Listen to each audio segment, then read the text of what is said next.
which is why you have how many Infinite Crises, but they always try and bring it back. Yeah. So we can't. I mean, we don't have enough time to get into as much of that as we'd like to. But Doctor Doom, like you were saying, Doctor Doom. We all know the bad guy in Fantastic Four, Victor Von Doom. Yeah. There's rumors, and again, rumors. I stress that. Virginia Von Doom. No, Sophie Von Doom. Oh, Sophie Von Doom. Is she a real character? Yeah, it's his daughter.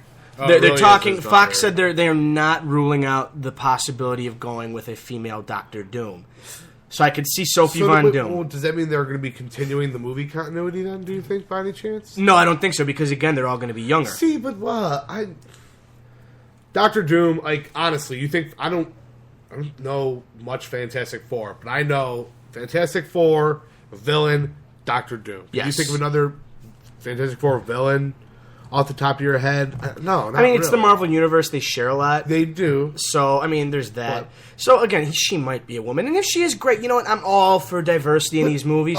But don't make it Doctor Doom. I don't know, because he is badass. I liked Doctor Doom. I mean, well, that's what I was thinking. I like Doctor Doom. You're telling me there's not a woman, a female villain in the Fantastic Four universe that couldn't hold her own movie? Not that I know of. I don't know the Fantastic Four. Yeah, neither do I, but that's what I'm saying. I'm sure there is some sort of... If you want to have a woman for the lead role as a villain, that's awesome, man, because that doesn't happen too much, right? No, not at all. No. So, yeah, that's cool. So use one of these great women and go, well, there's a man we like. Well, why don't you just pick one of these women? Well, because we want it to be Doctor Doom, because people know Doctor Doom. I guess. Well, then do Doctor Doom, because they didn't do Doctor Doom. Not that they didn't do him right in the movies, because they kind of make him like an immigrant. You know, he's from his own... He's got his own country. Yeah, he's like that's the cool... He was like from his own country, and he's like a king, and it's awesome. Like, dude, the backstory behind it is really cool.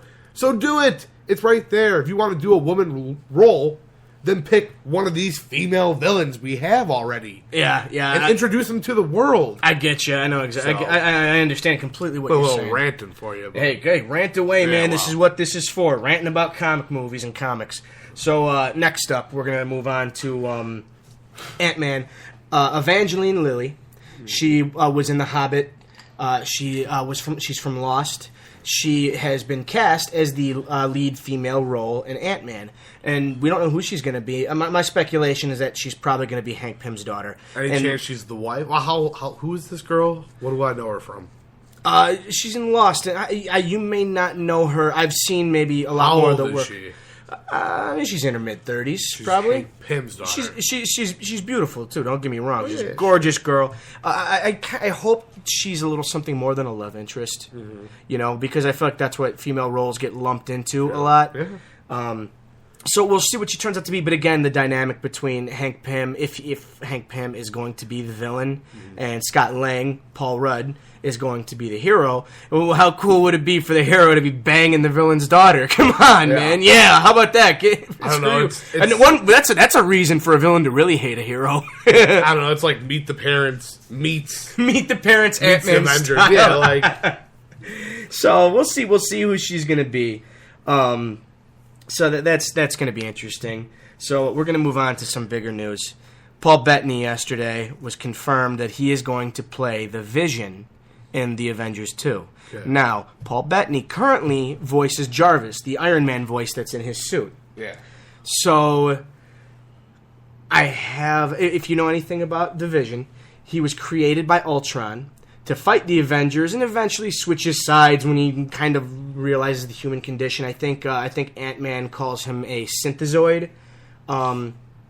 So he's I don't know what they're gonna do. Paul Bettany, I love Paul Bettany. He's fucking awesome. Okay, ever since I've seen him in his first big movie was Knight's Tale, and I know it's not the best movie in the world, but I love A Knight's Tale. Who's he in Knight's Tale? He plays Geoffrey Chaucer, the poet. Oh, yes, he's the guy who plays Jarvis. So yeah, dude, that guy's. I love that. Was he great. in the Da Vinci Code? Yes, he's that crazy. He's dude, the right? crazy guy. Yeah, that's perfect. Go ahead. Yeah, dude. But so here's what's weird. Now I want to get into this because he already plays the voice of Jarvis, and there's been speculation that maybe Ultron is going because I think Ultron is made by Hank Pym or Ant-Man in Marvel Comics and everything.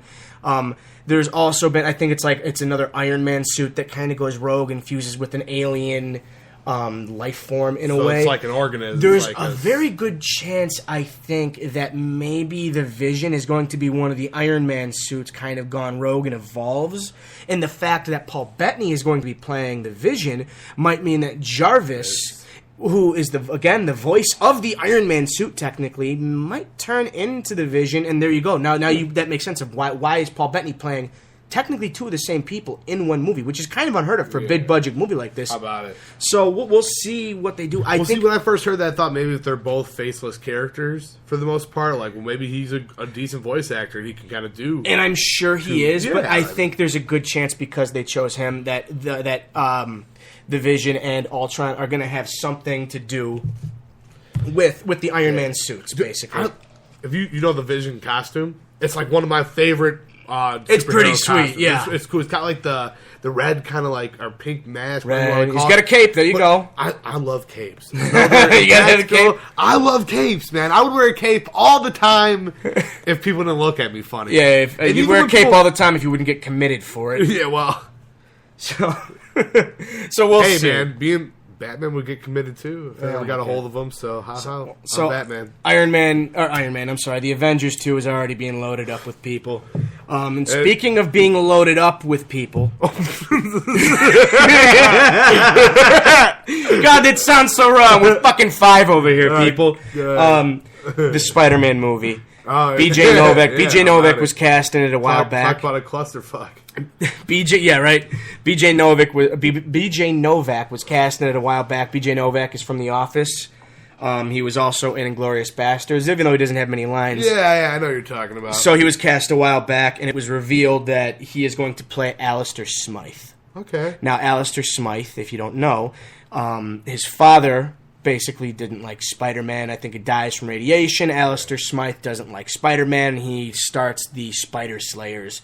And he I guess, becomes the ultimate Spider Slayer when he kind of wears like a robot. So he's like an evil Iron Man type deal. Gotcha. So now, here's the thing. This movie is already, again, loaded up with villains. There's so many villains in this movie. As you know, the Sinister Six are going to be in it. Yeah. We've already seen maybe either the Green Goblin or Hobgoblin. I'm not sure exactly who he's going to be. Played by Dane DeHaan, who's a great actor, by the way. He's young and he's a great actor. And also, Electro is the main focus, supposedly, of this movie. So what the hell's going on? How is this going to work? Don't forget the Rhino as well. And that's what I'm saying. The Sinister Six, the Rhino, they're all being shoved in there. We saw clips in the trailer of the Doc Ock suit. In someone's walking through like a room and it's got everything. It's got the Vulture suit in there. Yeah. So, man, they're piling on the villains. And again, BJ Novak may not be a villain. He may just kind of be name dropped like Mr. Zsasz was in Batman Begins. Like when in the beginning when Jonathan Crane, the Scarecrow, is defending Victor Zsasz in the beginning of the movie Batman Begins. They may just throw him in there as a name drop. Maybe Who's Victor Zsasz? Victor Zsasz, the guy who's got the tally marks all over his body. Whenever he kills someone, that's right. He tallies himself up. And Victor Zsasz is a cold motherfucker, too. Yeah, dude. So he may be dropped in like that. And I hope he is because, again, what else are you going to throw in this goddamn movie? Yeah. And maybe it's not a bad thing. Maybe they've written it well. But, I mean, it seems like it's already crowded. I am trying to figure out how... Because there's this dude who's been lurking in the shadows, right? In the Spider-Man movie. We've come to know that. I think that was supposed to be Harry Osborn. Not Harry, Is it? Norman Osborn. Well, we don't know that. Nobody knows. Well, Norman Osborn's supposed to be dying in this movie. Remember? Yeah, something like that. But, I'm just saying, like, there's somebody creeping in the shadows. So maybe there's somebody who's looking, like a bad guy who's really looking to, like, kind of make his own Legion of Doom kind of thing. I wonder if maybe they'll decide to combine the Spider Slayers with the Sinister Six, and instead of BJ Novak, Alistair Smythe starting the Spider Slayers, maybe he's going to be the driving force behind the Sinister Six. Who knows? Well, or maybe he's funding them, and maybe they're just setting him up for a next movie. See, like, the most I know about him is from the TV show back in the day. I think like the 98 one or 96 or 7, something like that. Yeah. And, like, he's always in, like, his big old chair, and he kind of works with Kingpin. Yes. And they, like, he's kind of, like, always... Well, they're both businessmen. So, I mean... my point is, like, I'm trying to figure out how Spider-Man comes about all these rogues so fast. Which maybe isn't a bad thing. Well, one villain at a time is how they did it before. Yeah. And again, they did work well. And you know what? In Spider-Man 3, they overloaded it with villains, and look how that turned out. It was horrible. I know, that's such a shame, man. Sam Raimi was a beast. I don't know what happened. I blame that on producing and writing, but... So, I don't know. A lot of villains. A lot of they're even planning on making a Sinister Six movie, right? Yeah, they will be making a Sinister Six so movie. Who's the bad guy in that movie? It's going to be the Sinister Six. It's going to be all of them. Like, who's the bad guy in that? Like, I don't know. There's no details. No one really knows who's exactly the antagonist in those movies. Like, that's probably like, if you're going to make a movie where the villain is the protagonist, who's going to be the antagonist in the movie? Yeah. I don't know. I don't understand how they're going to do this. They're going to use like a good guy. That'd be kind of a cool concept, but then again, Garfield's only signed on for 3 movies. Like a good feel, maybe some other good guy, and the good guy loses in this. Like, it's kind of creepy. Who knows what they're going to do? There's also rumors of them tying actually, I take that completely back because it's a different studio. I think X-Men was also rumored to be tied in with the Fantastic Four, so never mind with the... They're trying to create, among the Spider-Man universe, they're trying to do an Avengers-style thing where they're bringing it on. Because Spider-Man is a rich enough universe where you can do something like that. Do they bring... do you think they try to redo Daredevil then? I think they're going to be doing a Daredevil show on Netflix. I don't think they're going to touch Daredevil for a while. Cool. And I think Daredevil is Fox anyway. Or is he? Actually, I take that back. I think Daredevil might be Sony. No idea. And by the way, you should check out the director's cut of Daredevil. And if you minus out the teeter-totter scene where they fight in the park, I think it's not the worst movie I've ever seen. Let's just say that. But the director's cut's pretty good. I think they had to cut a lot of it out. It's rough. Because they didn't think it was enough. The other day, it is a tough sit. But watch the director's cut and tell me what you think when you get a chance. Yeah, it's not bad. So villains for Spider-Man. Now, we're going to jump into DC for one small thing. Okay. For, obviously, the Batman-Superman movie, now coming out in 2016. Michael Uslan, who is the producer of the Dark Knight films, he basically came out and made a statement of what he thinks. Like, they asked him about how do you think the story is going to be? Is it going to be good? And he said, what you need to understand, and this is what I've said before, too, what you need to understand is Zack Snyder's a fanboy. Okay? He wants this to be right just as much as anyone. And I love Zack Snyder. He's awesome. I loved The Watchmen, and I loved Superman. I loved The Man of Steel. It was great. It was so good. I don't think they could have gotten the Justice League off maybe a little bit of a better foot, but I think they did a very damn good job. Yeah. He said, have confidence. He said the story's going to be great. Again, he addressed the Ben Affleck stuff, as everyone always does whenever they're asked about Batman. What do you think about Ben Affleck? He says... He's an Academy Award-winning director, okay? He's good. He's not trash. He's like... like we said with Jesse Eisenberg, it's gonna come down to writing. Yeah. It always does. And he actually mentioned... and he, obviously, as everyone does, they always mention the Tim Burton first Batman with Mr. Mom. Michael Keaton as Batman.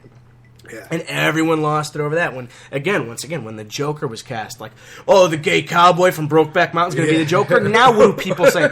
Yeah, no, that's exactly what they said. And now what do people fucking say? They say, no one else. I don't ever want anyone else to play the Joker, because he was that good. Okay, so shut your mouth until the movie comes out. That's all I got to say. Yeah. Same goes for Jesse Eisenberg. Matt Damon also commented on the movie recently, and he said the story sounds awesome. And of course, he's supporting his buddy Ben. What was he gonna say? Yeah. He's like, I've heard the story. It sounds like it's gonna be the bomb. All right, short and simple. And again, yes, it's his buddy. He's gonna talk him up as much as he can, but I'm pumped for it. I can't wait. And I have to wait apparently because it's pushed back 10 months. Oh well. Oh, God. Read a comic book. Yeah, read a comic book, people. You know, read the Batman and Supermans that are on the shelf. They're great. Yeah. I've been enjoying them. So, speaking of comics really quick before we have to leave, Jeff Johns, it was announced this week he's going to be writing Superman. And John Romita Jr., who has done literally everything in Marvel. He's the artist. He's drawn Spider-Man, the Avenger, everything. I think he did the man with fear, or the man without fear. I think he worked on that with Frank Miller. It's a Daredevil graphic novel. And there you go. So it's going to be sweet, and Jeff Johns is the man to pull a character out of the toilet. And let's face it, I have not been enjoying the Superman books. Now with Jeff Johns doing them, because he turned Aquaman around, he smoked it on Green Lantern. Yeah. I'm pumped for it, but... Anyway, time's running short, so hey, people, Follow us at Earth Prime WKLY on Twitter, tweeting up all the news during the week, and we'll keep you informed. Yeah, man. And hey, I'm going to be doing a show on SportsTownChicago.com called Beyond the Spinner Racks from 6 p.m. to 8 p.m. You can listen live online, or you can get the app and listen. All right. Hey, people. Meet us next week, same time, only on Earth Prime. Good night.